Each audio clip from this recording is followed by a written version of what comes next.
Hi there. Now we will see some other concepts that we did not cover in the previous lecture.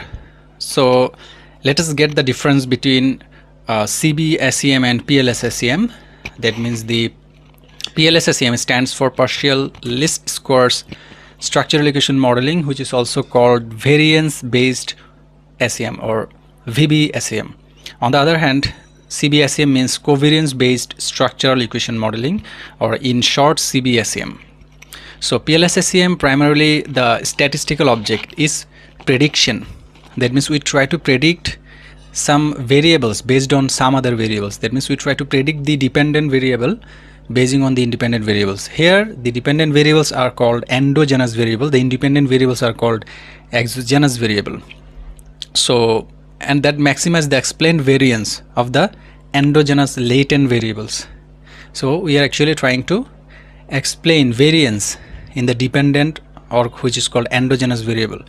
On the other hand, we try to confirm the theory in CB-SEM. That means we work with established theories. Say for example, like we already have given the example of theory of planned behavior, TPV.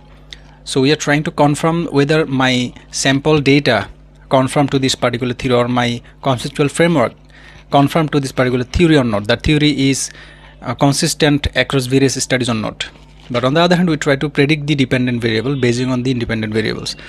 It is called the PLS-SEM. It is getting popular nowadays because it is called the soft modeling, because it does not impose some restrictions like the data should be normal and the data cannot be skewed. So these restrictions are not in the PLS-SEM. That's why it is called soft modeling. But CB-SEM, it is called hard modeling, because you need the normally distributed data and you need larger sample size. But in PLS-SEM you can work with a small sample size as well, and it will give good results overall. And some of the goodness of fit measures are not applicable for PLS-SEM, which are applicable for CB-SEM, like chi-square, GFI, CFI, RMA, CA, etc. And instead of the goodness of fit measures, we basically use the R square coefficient of determination and F square effect size and Q square or PLS predict and other things. And it very well work with the complex models, which contains many constructs, many independent variables, dependent variables, many indicators, measured variables, and even the formative constructs as well. We will discuss the formative reflective constructs as well in the later slides. But for the many variables, the complex models containing many variables, it is not recommended to use the CB-SEM, because on an average 5 constructs are recommended to use in CB-SEM.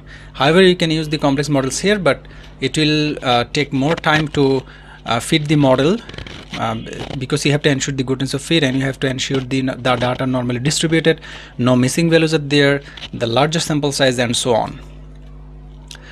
So let us see the different types of constructs. As I already have discussed, that exogenous construct and endogenous construct. So exogenous construct and endogenous construct, let me first introduce you to the construct or concept.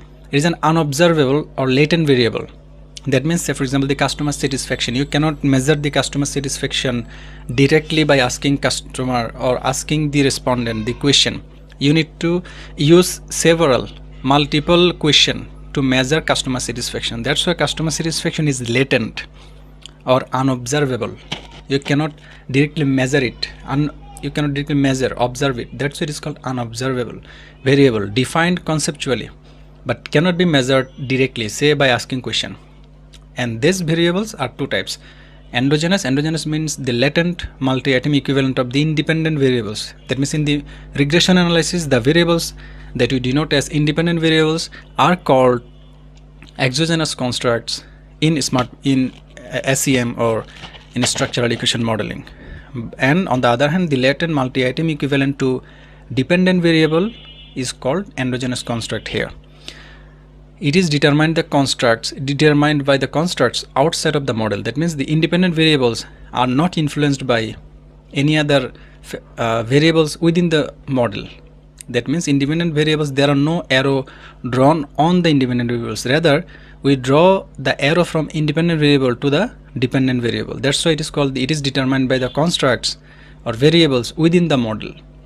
That means it is influenced by exogenous constructs. Exogenous constructs influence the endogenous constructs or explain the endogenous constructs. So it cannot be explained by any construct or variable in the model.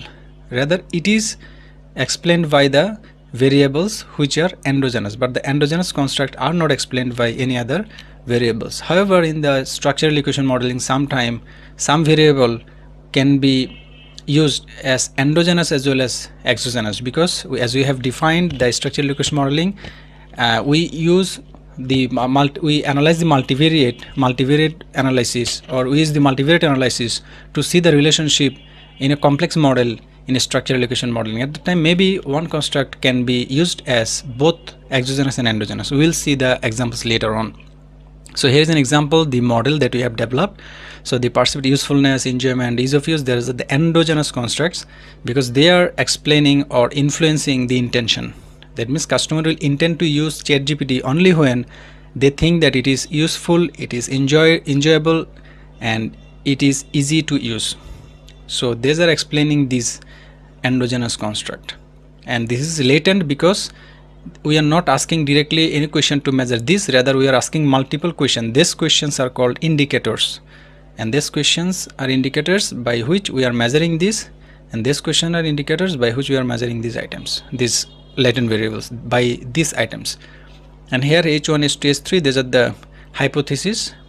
That means there is a positive correlation or perceived usefulness positively influence intention, perceived enjoyment positively influence intention, perceived ease of use positively influence the intention. And here some of the symbols that are used for structural equation modeling, but we will not need those. Just see that latent factors, that means these are called latent factors, using this symbol, measured variables for X for the endogenous and Y for the exogenous, and for the endogenous this is Y. Factor loading, that means there each and every arrow there should be some measures which are called factor loadings, the relationship between the latent variable and the item. So factor loading is indicated by this thing. And errors, that means for each of the items there are some errors. That means the latent construct cannot explain fully each of the items. That's why the remaining portion that cannot be explained by these latent variables is called errors. So these errors are denoted as this symbol. And the correlation between constructs, so if we try to determine any correlation exists between these constructs, at the time the correlational sign is denoted by this. And the reflective and formative measure, for understanding this, just look at this example. Say this is latent variable. These are the question that we ask the respondent, and they answer these questions on rating a scale. Say for example, strongly agree, disagree, something like that, 5 point, 7 point, 9 point, 11 point, and so on. So it is called reflective. Here the arrow is drawn from the latent variable to the item. On the other hand, the formative measurement model, the arrow drawn from the item to the latent variable. So it is written as here it is reflective because all the three items are measuring the same thing. So latent constructs cause the measured variable, that means this latent variable construct cause the measurement variable. So arrow is drawn from here to here.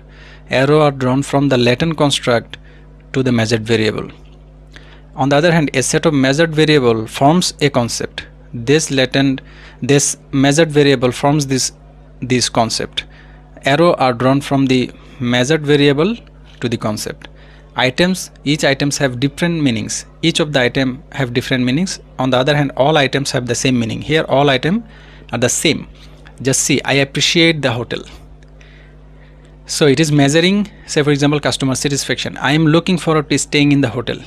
It is also measuring the same, because as I appreciate it, I will try to remain here. I recommend this hotel to others. That means it is measuring my intention or satisfaction. All the things are same. I am repeatedly asking same thing in a different form just to confirm that whether this construct is measured properly or not. That's why it is called reflective. On the other hand, you just see the service is good. it is measuring the service. The personnel is friendly, it is measuring the employee behavior. This is service, this is employee behavior.